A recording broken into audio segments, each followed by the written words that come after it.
Well, hello everybody and welcome to this very exciting GNI Live today. It's great to be here with you all and it's very great to have your company this lunchtime. I'm coming from London in the UK. It's beautiful and sunny outside. We're just going to give it about a minute for everyone to join us. I know a few people are probably here with us in their lunch breaks and stuff. So make sure you go and grab yourself a coffee, get comfortable because we've got about 30 to 40 minutes together and I'm going to be showing you a range of tools that you can get started with in your newsrooms right away. So we'll give it about 30 seconds and then we'll dive into the content. Now, so for those of you that have no previous history with the GNI, we are a team within the Google News Initiative here at Google News Lab. And our mission is to essentially collaborate with journalists, work with them all over the world to drive innovation in news. And we do this with a range of different ways, with a range of different people within our team. Now, these GNI live sessions that we're running, these are designed to equip you guys, to equip reporters around the world to find, verify, and tell news stories. Now, we've got a range of different sessions that we're running over the next few weeks. We've already done a few. So I know some of you are coming back from some of the ones that you've seen already, and it's great to have you here. For those of you that are new, you can go back and watch any of our previous sessions already on YouTube. Now, today's sessions will be on investigations and Pinpoint. Previously, we've done COVID-19 resources, so for those of you that are reporting on the COVID-19 pandemic, and we looked at freelance tools and tips from last time. Now, there are GNI Lives in a variety of different languages. As I say, we've got news teaching fellows around the world. I'm the one here in the UK, so you're very welcome to be with us, and I hope to see you here for all of the next few sessions that we run. Okay, so as I said there, I am the teaching fellow for the UK and Ireland. My name is Caroline Scott, and today I'm going to be running you through a series of tools that you can use within your investigations while you're working within your newsrooms. But just to quickly give you a bit of an overview of who we are at the Google News Initiative.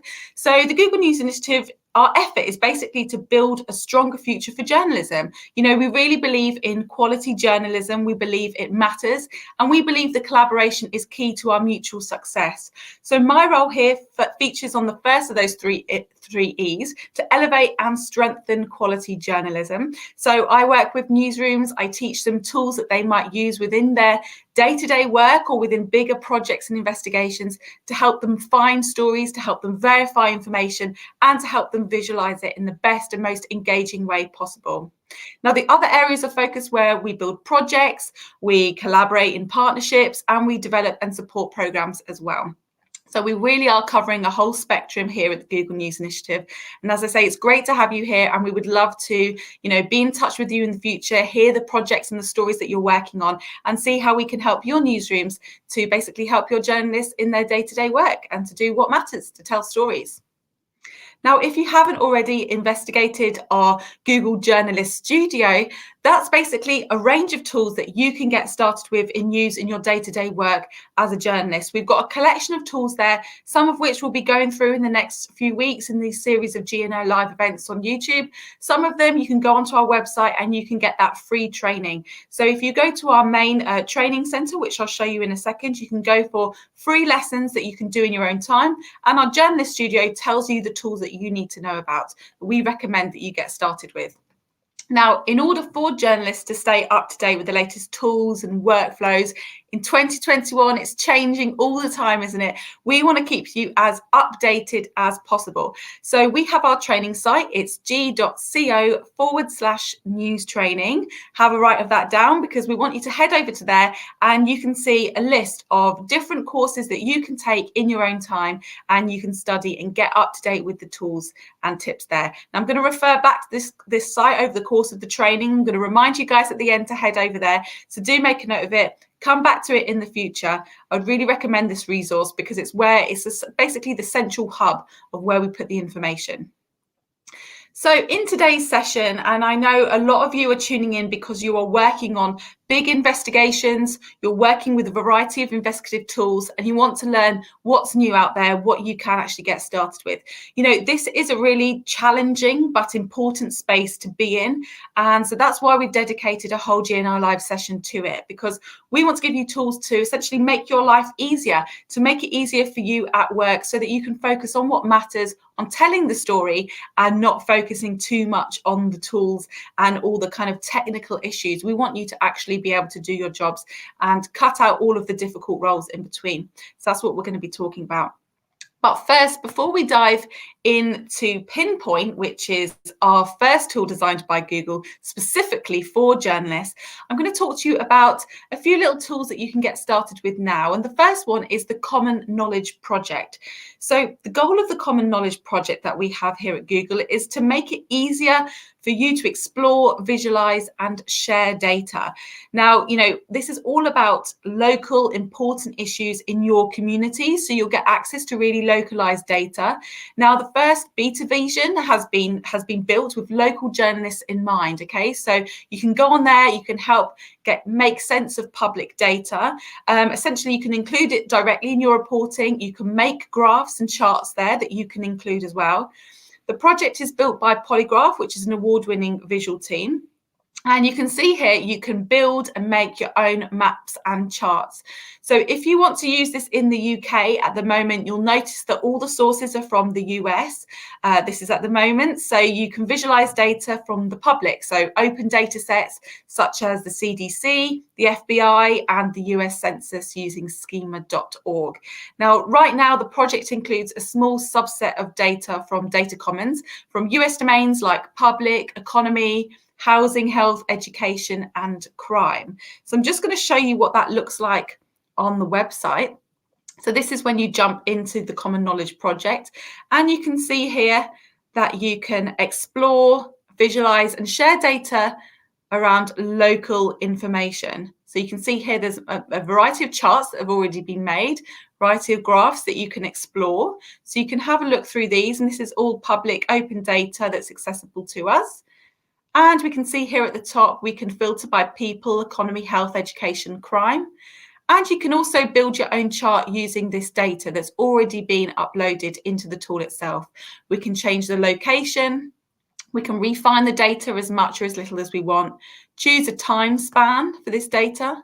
I can change the chart type and change what my graphs are going to look like. So you can really have fun with this and make your own graphs and tables from this information that's already at the Common Knowledge Project. So it's definitely worth exploring if you're going to be working with data from the US at the moment. So as I say, it is in beta, it will be developed, it will be worked on all the time. It's really useful that you guys can see that, and we've got that there now available for you guys to use. Now, the next resource I want to talk to you about is the OCCRP. Now, for those of you that don't know the OCCRP, essentially it's the Organised Crime and Corruption Reporting Project. Okay, so you can go there. It's an investigative reporting platform. It's basically a worldwide network of independent media centres and journalists, and their mission is to expose crime and corruption so the public can hold power to account. But it also, not only does it have a lot of amazing stories on there that you can read and you can get inspiration from, but also if I scroll down this page, as you can see, so occrp.org, you can see lots of different stories that have been done by reporters. You can see that there's also a range of resources that you can get started with.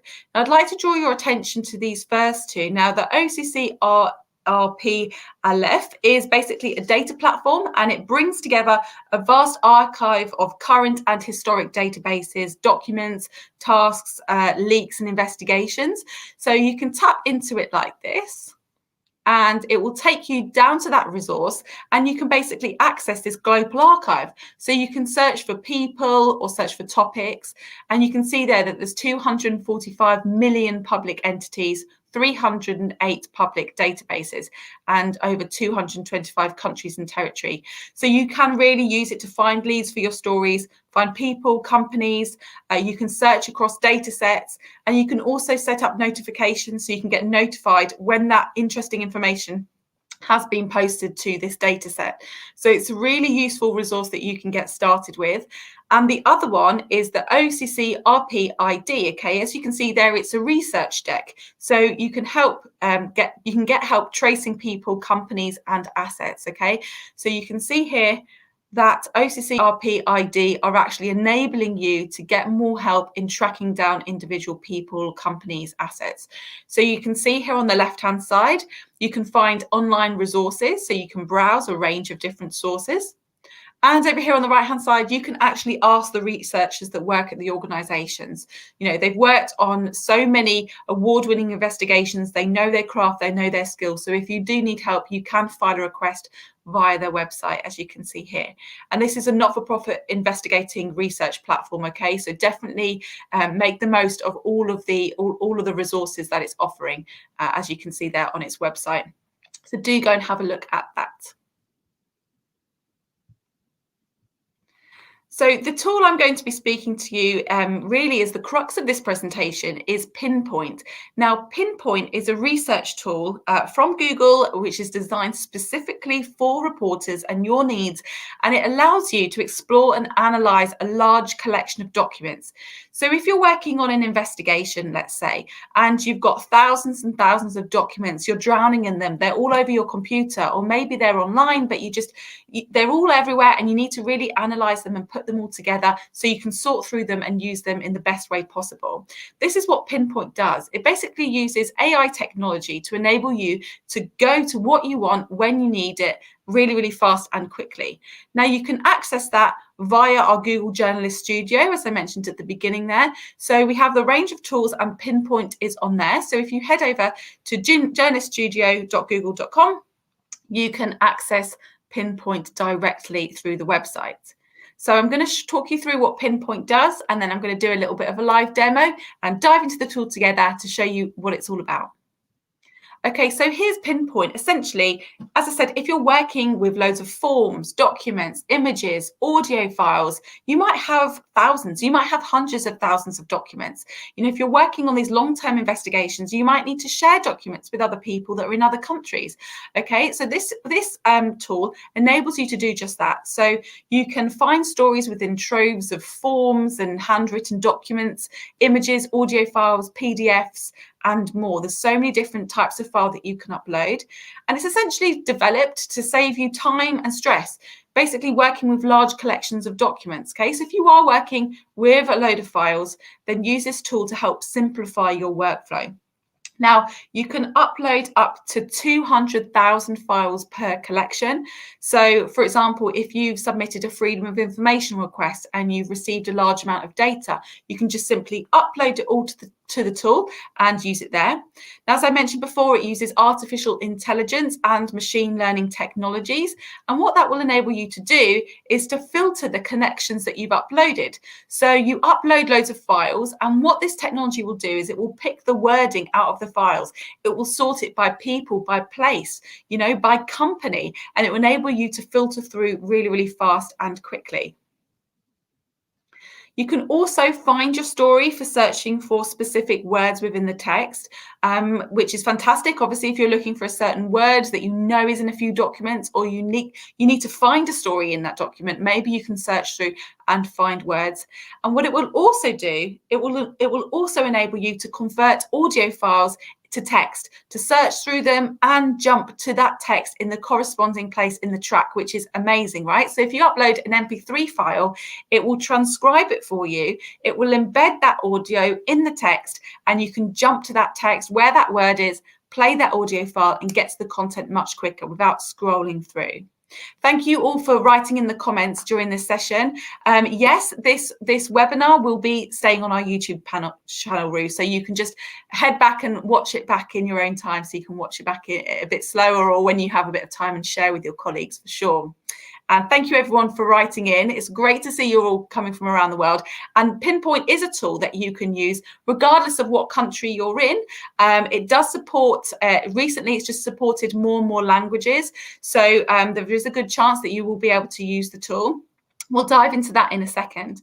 So as you can see here, as I'm searching for specific words, it can be pulled out of specific documents. All the documents you upload will be changed to a PDF, okay? So it makes searching much, much faster. Now, the tool, which I think is one of the coolest, sections of this tool, is that it uses OCR, which is optical character recognition, which basically means you can recognize text in photos. So if you have letters or handwritten notes, or you have a collection of documents that have scribbles and writing on, apparently, if you upload these to Pinpoint, it will pull those words out and enable you to search through them just like you could a piece of text.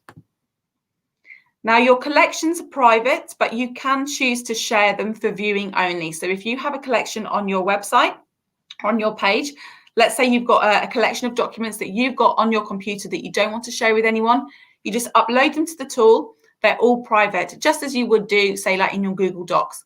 But you can share them for viewing only, okay, with the rest of your team.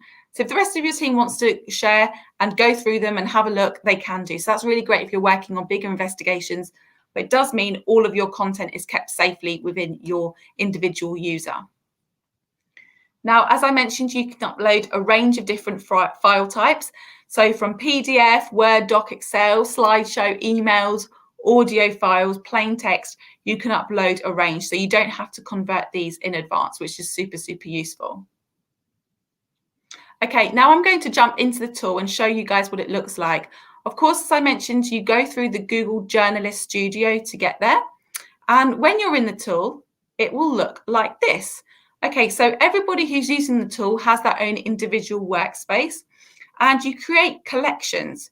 So when you're in the tool, you can upload, as you say, it's all there, 200,000 files per collection, depending on the file size and the file type. But you can upload hundreds of thousands of documents and store them within each individual section. So to create a new private collection, you're just going to tap that and upload the content.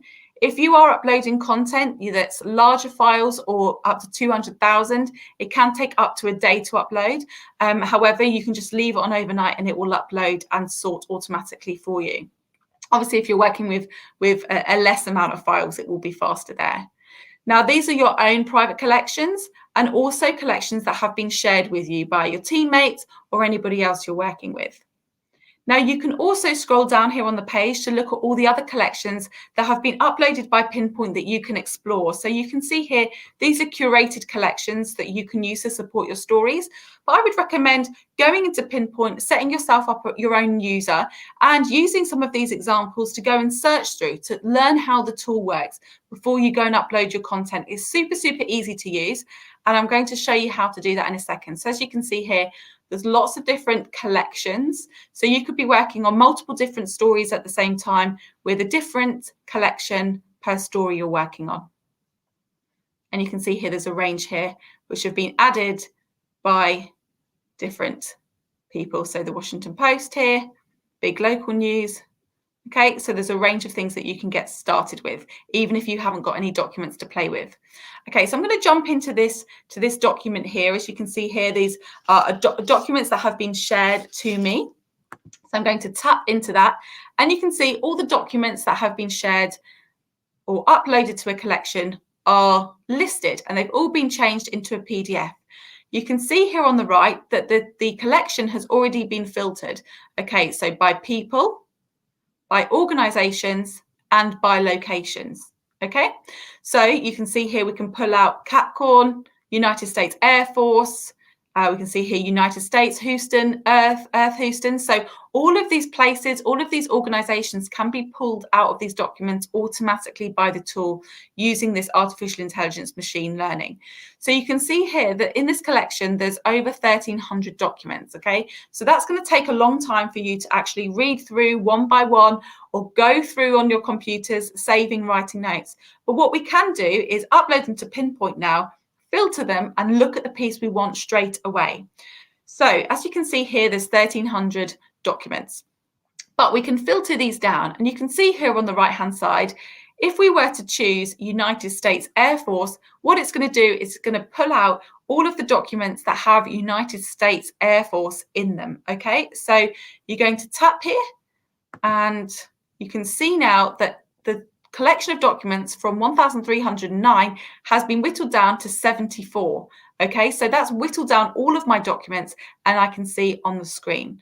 Okay, so now we can scroll down our documents and we can see that has been pulled out in the text.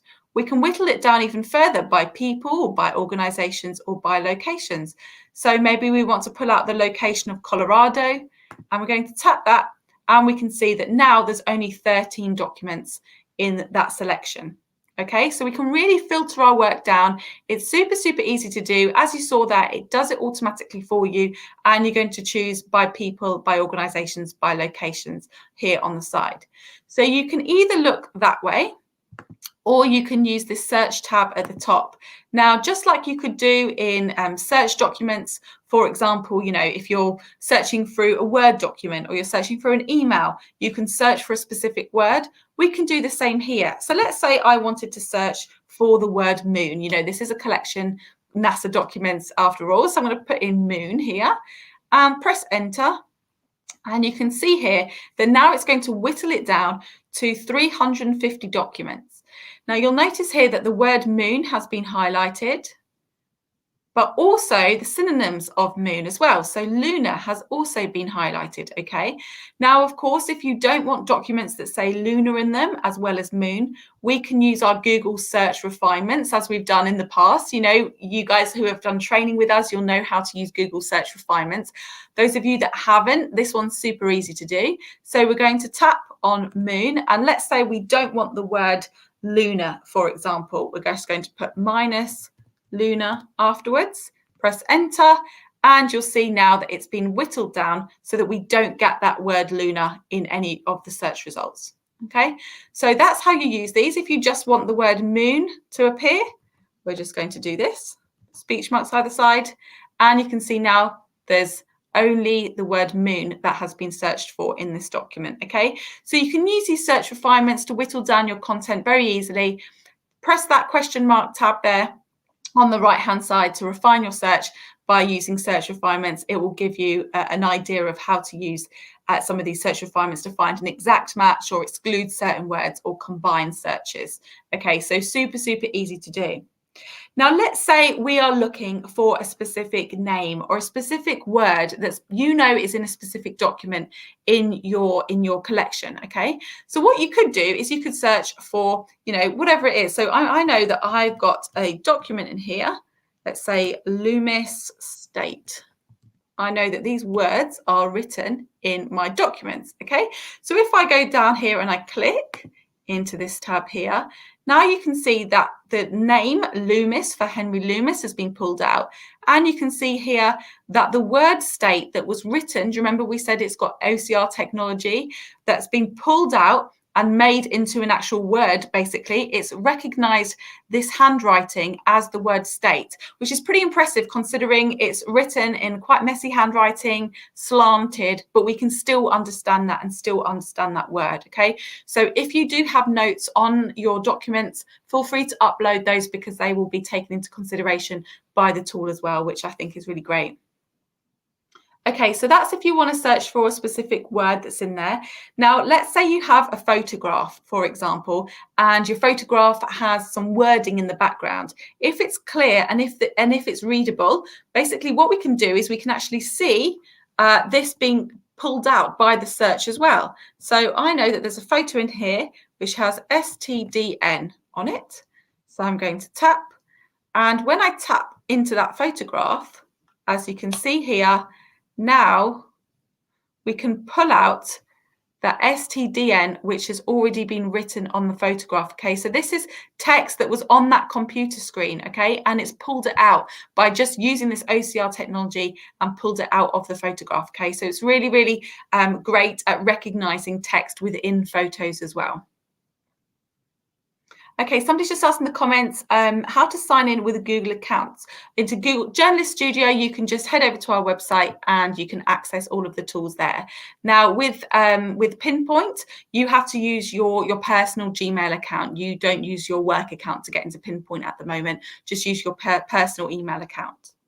Okay, so that's if you want to find some text that's within a photo. Now, let's say you upload audio onto Pinpoint. What it will do is actually transcribe it and embed the audio, as I mentioned earlier. So, for example, I know that there is a piece of audio where somebody says, "Congratulate Bobco." Okay, now you can see here that my MP3 file that I've uploaded to Pinpoint here, that's been shared with me in this collection, has turned into a PDF. So I'm going to tap into that PDF, and you can see here now that that certain section has been pulled out, and I can just press play here. Hopefully you guys will be able to hear it. And it's basically transcribed that audio from the audio file, written it down, and enabling us, which is really cool, to jump in between different sections of the text there.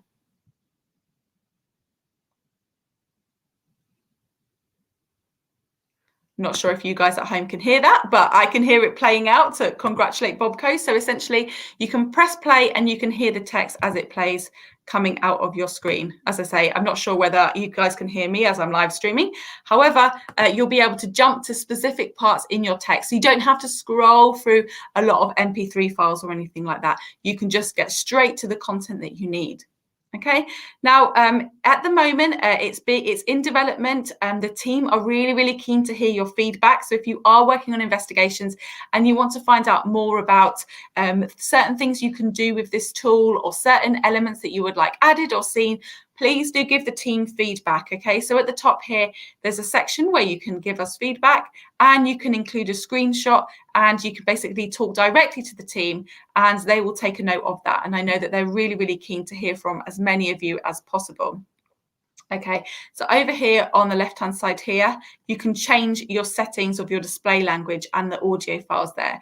If you're working with audio files, which is as a mixture of languages at the moment, that's not as supported, especially with harder to hear languages. But just do bear with us, because this tool, it's really new, it's exciting, and we'd love for you guys to get started with it. I know, gather around me in the comments. The audio part is great. Is there a way to do the same for transcribing video? Not at the moment, no.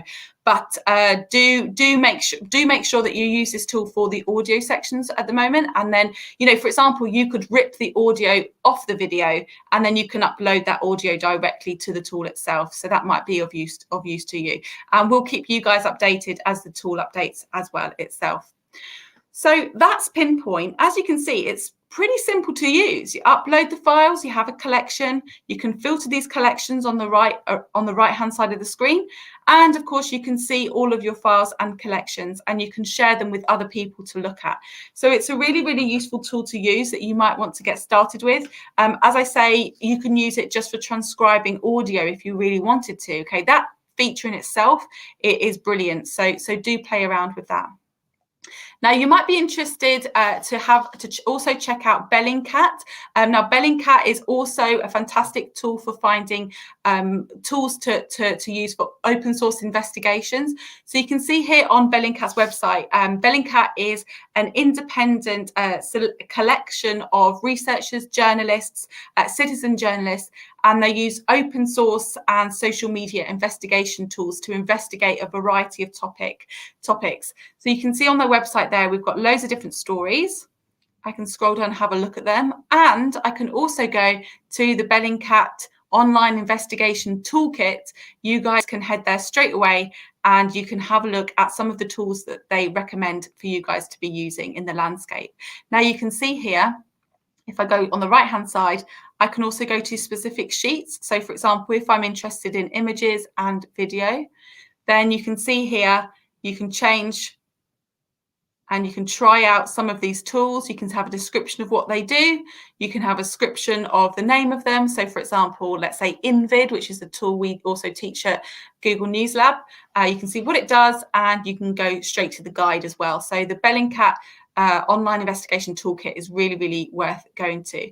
Now you can get all of these links to what I'm speaking about today in our feedback form. By filling out our feedback form, you essentially get a link to some of the a document, which is basically like a help sheet with loads of URLs in there. So make sure you fill out that document that I've just put in the chat.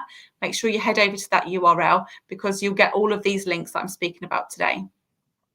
So that's Pinpoint, and some other resources that you can get started with. Now, if you are looking to use AI within your newsroom, we can also help you out with this. Now, I'm going to show you this example here because journalists at the independent publication Texty, they built a model to help them identify illegal amber mines across Ukraine using satellite imagery. Now, this is an amazing piece of journalism, but working with Texty, we developed a course where you can learn to build a similar model yourself in your newsroom using the labeled images that Texty used as well, and hopefully learning the fundamentals of building a machine learning model yourself. So if you head over to our website, you'll see you can go to our training centre, as I say, g.co/news training, and we'll introduce you to the potential of machine learning. Okay, so you'll reflect on how to use it responsibly to enhance your journalism, and you'll also move from the theoretical side of that into the practical side of building a model using auto machine learning as well. So you really have the options on our website to go and investigate this, to go and have a look and dive deeper if you're interested in using AI technology. And on our website, as I've mentioned before, this is really the place to be if you want to learn a variety of different tools to get up to date with what the new and exciting tools are.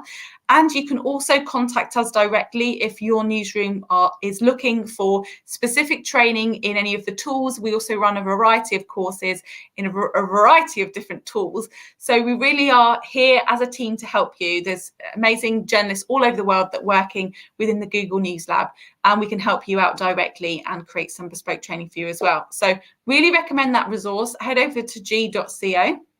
Make sure you fill out our feedback form and you'll get a document with all of the resources and links from today's session.